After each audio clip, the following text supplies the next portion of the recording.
Hello, everyone. My name is Yvette Cozier. I'm the Associate Dean for Diversity, Equity, Inclusion, and Justice at Boston University School of Public Health. Thank you for joining us for our latest public health conversation starter. Today's conversation is part of our SPH Reads series. SPH Reads is a school-wide reading program hosted by the Office of Diversity, Equity, Inclusion, and Justice, and it aims to encourage critical thought and discussion among all members of the BUSPH community and is centered on a carefully chosen, thought-provoking book. The selection for Fall 23, Spring 24 is Disability Visibility, First-Person Stories from the 21st Century, edited by Alice Wong. In conjunction with this year's book selection, I am having discussions with leaders who are working to advance the health of disabled populations. Today, I have the privilege of speaking with Franklin Jones, Jr. Mr. Jones is currently a lecturer in deaf studies at Boston University's Wheelock College of Education and Human Development. He teaches American Sign Language to undergraduate students at a variety of proficiency levels, and his research interests include Black American Sign Language and its historical origins, linguistic intricacies, and cultural significance, as well as the resilience of Black deaf males in higher education. Mr. Jones is currently pursuing his PhD in Language and Literacy Development. Thank you for being with us today, Franklin Jones. To start, can you please give us an introduction about your journey and how it has led you to becoming a lecturer in American Sign Language? Yeah, of course. Well, I just want to say thank you for being here. I'm Franklin Jones Jr. I was born and raised in Guatemala Island, South Carolina. Maybe you're unfamiliar with the name, but it is a big community near the Charleston area. So it's right east of where Charleston is. And I'm a fourth generation deaf. So many of my family members before me are deaf as well. I ended up going to a deaf school, and my sister and I were actually first generation graduates from specifically a deaf school as opposed to my parents. And also, I'm the first to have a college degree in my family. And then also, I will be the first to have a PhD in my family as well, being a part of that first generation. And as for myself, growing up, I never really imagined going to school. Really, once I was done graduating, I just thought I would go to work, and that was going to be it. But then when I graduated high school, and then I was like, maybe I can work for the government because I saw someone who was similar to me, and they seemed satisfied in their job field. And it didn't seem there was really many other opportunities, but my teachers would tell me you need to go to college, and I never understood the reason why. And they didn't explain as to why the importance of college and what the benefits were. Really, again, I had no idea. But as I went along going through the K through 12 school program, I mean, I didn't really know my identity. I knew I was deaf because I already had my deaf family. So I was solidifying my identity. And also, I went to a deaf school. So all my peers were deaf as well. So I was just inundated with sign language. But really, me being Black and deaf, I didn't put them together. I usually separated them. But again, when I looked at racism and autism in terms of a lens, I didn't understand it initially, but when I actually graduated and then I decided to go to Gallaudet, but mind you, I decided to take a 2 year gap year. So after graduation, I took 2 years off. And the reason why I wanted to go to college is because my track coach was like, you should go. And they always said, like, oh, maybe you should try and you'll miss out if you never take the opportunity. And they're like, how do you know if you wouldn't like it or not if you didn't try first? So I'm like, okay, fine, you got me. And really, I would tell you, I didn't like college. I felt stuck. And really, my school education was extremely behind. And I felt that there was so much I didn't learn and I felt embarrassed. So I would drop out of classes and I felt I was struggling. And my attitude was awful because I'm like, oh, what's the reasoning for this? And so I actually did drop out of school. I did do 2 semesters, but then I took a leave of absence. Well, really to go back.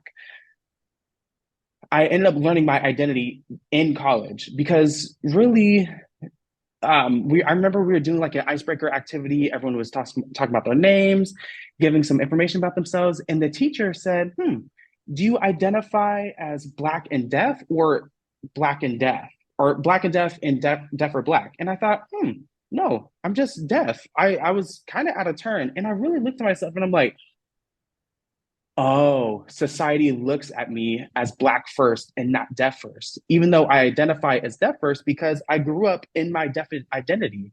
And then further realizing more, I realized my identity of Black first because of the marginalization of Black people and then deafness into it.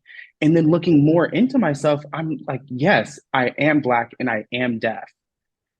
And then I remember I took one class with a Black deaf woman, and specifically, that was my first Black deaf professor ever. I never had anything in the K through 12 system. She was my first. Mind you, I had some hearing Black women teachers, but not deaf. So I was like, a deaf Black teacher? No, really? Again, I never saw it before until they started mentioning about BASL or Black ASL. I was like, hold on, my family has Black ASL and they actually signed using that mode of communication. And I was like, I'm finding myself now because I felt that I didn't have that culture before. I did have deaf culture, but Black deaf culture, I was never taught that. And there was separation, and due to segregation, that could have been that reason. But as for my family, they're like, oh, okay, because that wasn't really a heavy discussion about BASL. And then really talking about the motivations and really learning more and more.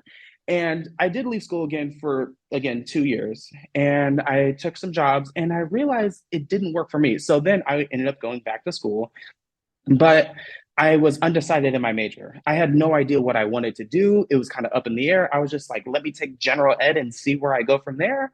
Maybe I had some examples of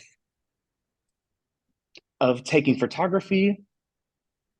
I decided to just transition into another major because this college I initially went to was not that strong in liberal arts. So it was, I ended up moving to be able to go further into photography. And then once I graduated, I thought, I can work as a photographer. And then I started my own freelance business doing that. After that, I realized photography wasn't for me. It was more of a hobby as opposed to an actual career. And really just like learning how to schedule my work. And I realized, again, not for me. Then I decided to move to Kentucky. That was around 2010 or so. And I had deaf friends there, and they were explaining, like, why don't you teach American Sign Language? I looked and I thought about it. It's like, me becoming a teacher? I couldn't imagine myself doing it. I have no patience. No, me being a teacher, my friend's like, no, no, no, come on, you're deaf, you're Black. Like, we need more of that diversity. And they said, come sit in on a class, see what it looks like, and then maybe you can involve yourself in the teaching process a little bit. And I realized that that was my calling because that fire was lit under me because of that specific scenario. And then I ended up going to Gallaudet again, and then I got my BA. But I did realize my journey was tough. Obviously, there was racism involved. Obviously, there was financial issues involved. Obviously, there were several struggles that I had to go through and overcome. And really, once I got my BA, I was like, oh, I'm done. And then my counselor was like, what do you prefer to teach at? Do you want to at the high school level, at the college level? I told him I want to teach at the college level. My counselor was like, well, you need to get higher education, therefore getting your master's. After that, I got my master's and I immediately started working at Gallaudet. And that's how I arrived to this point. So, Wow, thank you for sharing that. That's amazing. So before you began teaching at Wheelock, as you say, you were an instructor and lecturer in ASL at Gallaudet University. Can you talk a little bit more about that experience? of course,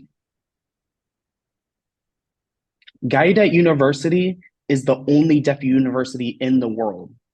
That means all of the students are deaf or hard of hearing. Of course, there are some hearing students, but the majority is deaf and hard of hearing in a rich cultural signing environment.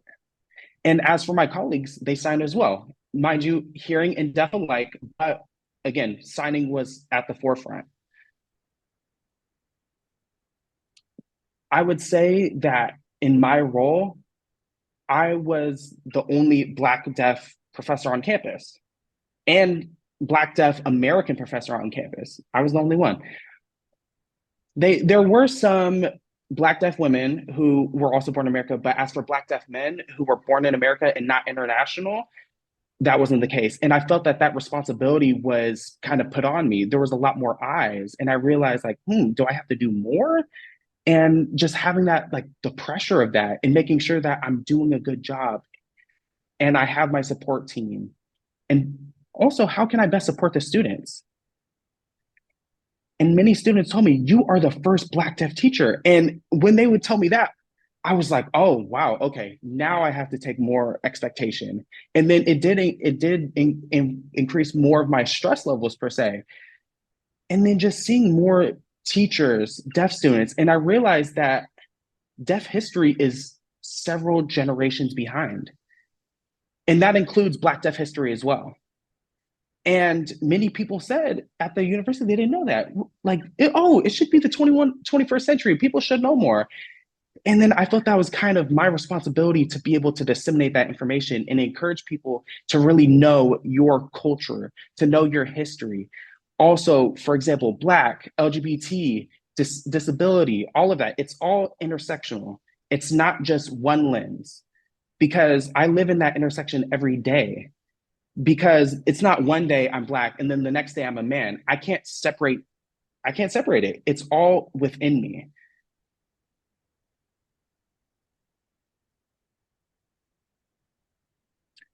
And then also, really, there was not much growth opportunities there because the university is a small one. And I felt that there was something in me that I felt I needed to grow. And then I decided to relocate to Wheelock College and work with Boston University. So, Well, we're glad that you're here, certainly. So can you explain the variation of dialects in American Sign Language?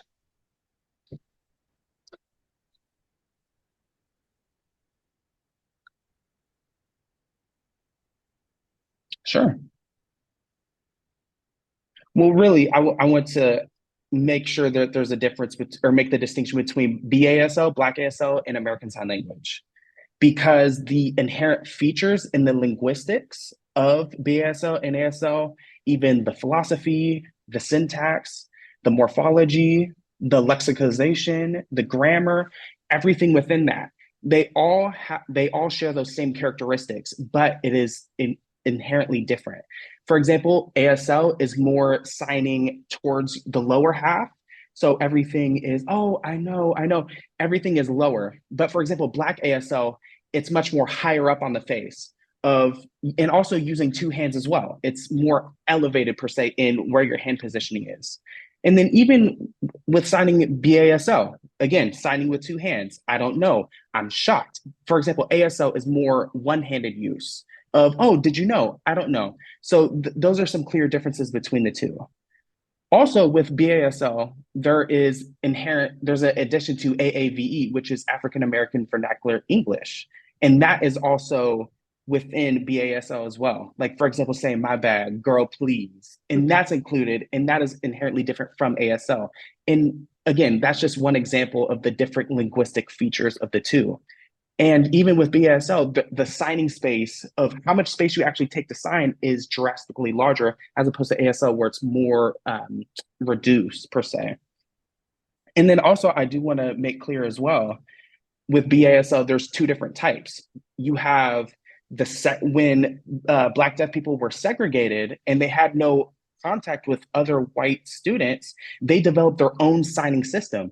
But now with integration and meeting different people and having just that cross-pollination, or even having mainstream of hard of hearing people, and then that being influenced in AAVE becoming more prominent with Black ASL.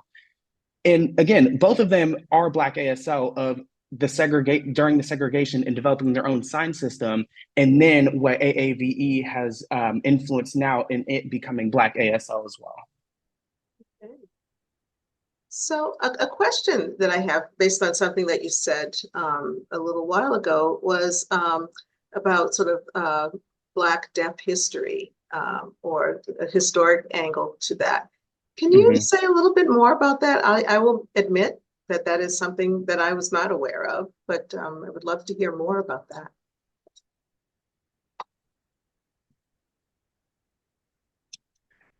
Well, with Black Deaf history, the research is really infinitesimal. There's not much on it. There's not enough compared to deaf history. There's a slew of research. So as for right now, we're continuing to try to expand and discover more because really the basic history of the segregation during schools it even goes back further to the Civil War rather. And then Civil War to, yeah. So the separation of schools between blacks and whites, and that happened, I would say about 1951 to 1952. And there was, they had Black deaf children who actually went there. Yes, I'm giving an example of Louise B. Miller. She had deaf children who wanted to go to Kendall School for the Deaf. And they realized that, oh, there was no access because of segregation. And the mother was upset about that. And so she decided to sue. And then, therefore, the school system forced them to actually seek services elsewhere and to transport. And in that, Louise B. Miller did sue and she actually ended up winning. And then they were therefore able to go to Kendall School rather. And this impacted the whole southeast of the United States just from this decision alone, because it wasn't an immediate integration. I would probably say it was 1954, Brown versus Board of Education, that forced the integration where it actually outlawed segregation. But not all states immediately adapted that law. Each state periodically would start to have integration.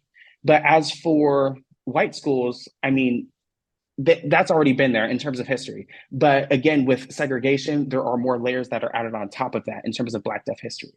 And then when integration came around, the last state to actually integrate was Louisiana School for the Deaf in 1978. Wow. And that's when the integration process was fully realized. And then as for our Black deaf community, they actually dropped their own signing system to really conform to white ASL because it's viewed as superior as opposed to Black ASL was actually viewed as inferior.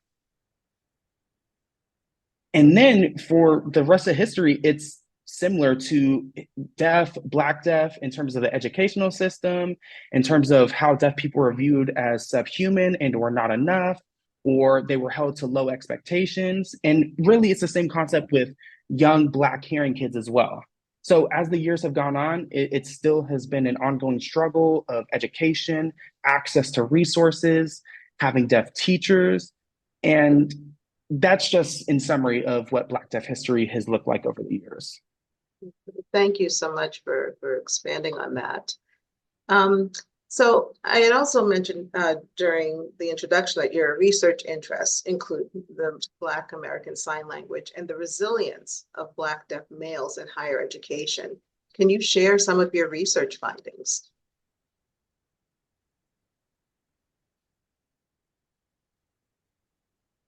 Mm-hmm.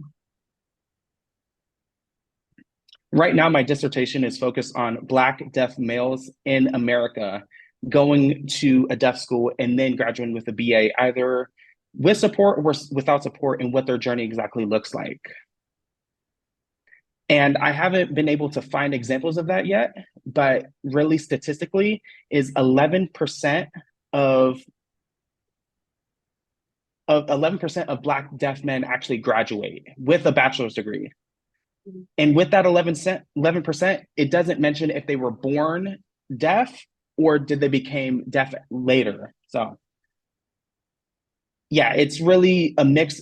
It's really a mix, and the statistics don't really prove if they were deaf from birth or were they hearing and then became late deafened. Mm-hmm. And again, I haven't found those findings, but that's what I'm still researching.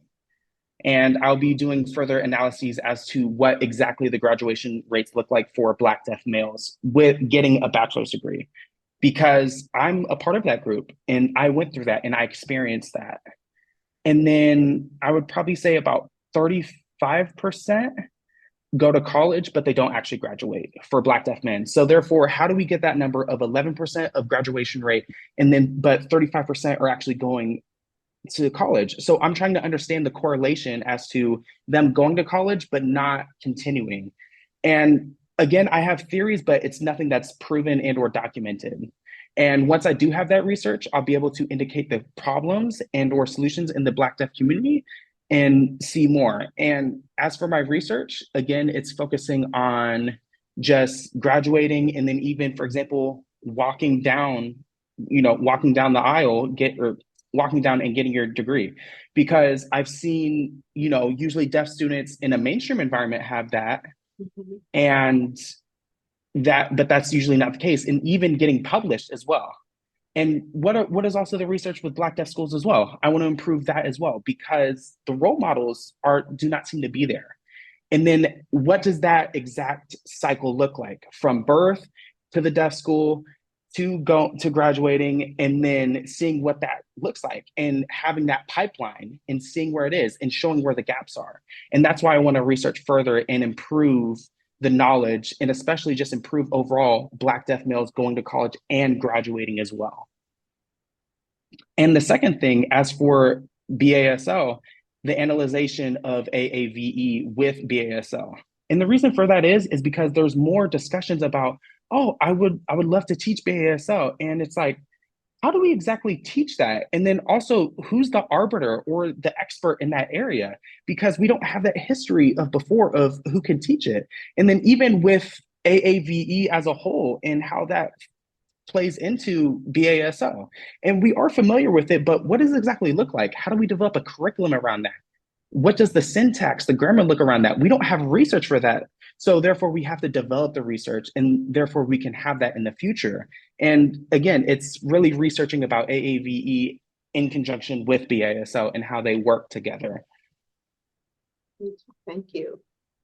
So, as you know, we are a school of public health, and our goal is to advocate for all, for equitable access to health, to education, for the quality of life. What piece of advice would you give to future generations who graduate from the School of Public Health in particular, but from Boston University in general? Mm. The advice I would give is see your teachers, or really just anyone who can support you, and take advantage of that resource. Use their support because they're there for a reason. And teachers see the potential that you have within you. And if you take that initiative, they will encourage you. And also ask thousands, ask millions of questions if you need to, because the wealth of knowledge is right there with your professor. Take advantage of that. And then when you learn this information, you can share it with your community. And also, another thing, too, take care of yourself. Self-care is extremely important. It's okay to see a counselor. That's not a bad thing. It's not a negative stigma. Therapists are there to help. And also, mental health is extremely important in really having that discussion, because really in the Black community, it's a pride thing of not going to therapy. But as opposed to that, having a reframe and seeing that it's actually help. It actually helps and it benefits people. And then also just really helping each other out, being in community and supporting each other. Have that support system, because again, this isn't a competition. Everyone has so many skills on this planet. So why not use them and take advantage of it and share and learn from each other? Because then we become stronger as a community as opposed to individuals. So that's the advice I would give. And oh, actually, another thing, really don't give up easily. If you want help and if you just need something to figure out how to get through it, ask. For example, if you can't find money to continue school, what type of resources can I find? What can I do to improve? Just really, it's about asking, because that's what I did before. And everyone has different skills. So therefore, everyone can provide you with different knowledge and skills. And again, it's about asking for help. And that's inherently not a bad thing. Ask for help. And also, in conclusion, believe in yourself. Don't let anyone tell you otherwise. really explain yourself and believe in yourself. That's what I have to say, and that's the advice I would give. Well, thank you. And I certainly hope that students will take that advice. I really appreciate your spending this time with us today. I have learned a lot. I know our students will have learned a lot. And we wish you the best of luck as you continue in your research and hope that maybe you'll come back and share some of your findings as they become available. This would be of great interest to us on this side of the school. Yes. Hmm. Great, great. And with that, again, I want to thank you and wish everyone a happy afternoon. You as well. Take care.